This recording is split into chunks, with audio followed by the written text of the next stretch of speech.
Friends, చిన్ని సీరియల్లో రాబోతున్న ఎపిసోడ్ ఏంటో చూసేద్దాం. ముందుగా మ్యాడీ అయితే తన భార్యకి విడాకులు ఇవ్వాలని నిర్ణయించుకున్నాడని నిజం తెలిసి ఆ చిన్ని అయితే ఎంతో బాధపడుతూ ఉంటుంది.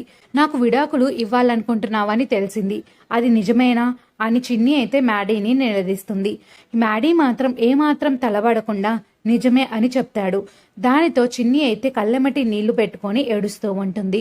అసలు వాళ్ళిద్దరి మధ్య అంతటి దూరం ఎందుకు పెరిగింది? ఏ పొరపాటు వల్ల వారి బంధం విడిపోయే వరకు వచ్చింది? కథలో ఇప్పుడే అసలైన ట్విస్ట్ అయితే మొదలైందని చెప్పవచ్చు. డాడీతో గొడవ పడిన చిన్ని అయితే తన ఇంటికి వెళ్తుంది. చిన్ని వాళ్ళ నాన్నైతే ఒక భయంకరమైన హెచ్చరిక ఇస్తాడు. అదేంటంటే, నువ్వు ఆ ఇంటికి వెళ్ళావంటే చావు వెతుక్కుంటూ వస్తున్నట్టే అని చెప్తాడు. దానికి చిన్ని మాత్రం ఏమీ అర్థం కాక షాక్ అయి అలానే ఉంటుంది. ఎందుకంటే చిన్ని తల్లిని చంపింది మరెవరో కాదు, ఆమె ఇప్పుడు ఎవరైతే పెళ్లి చేసుకుందో మ్యాడీ వాళ్ళ నానే చిన్ని వాళ్ళ అమ్మని చంపేశాడు అని నిజమైతే తన తండ్రి చిన్నితో చెప్తాడు.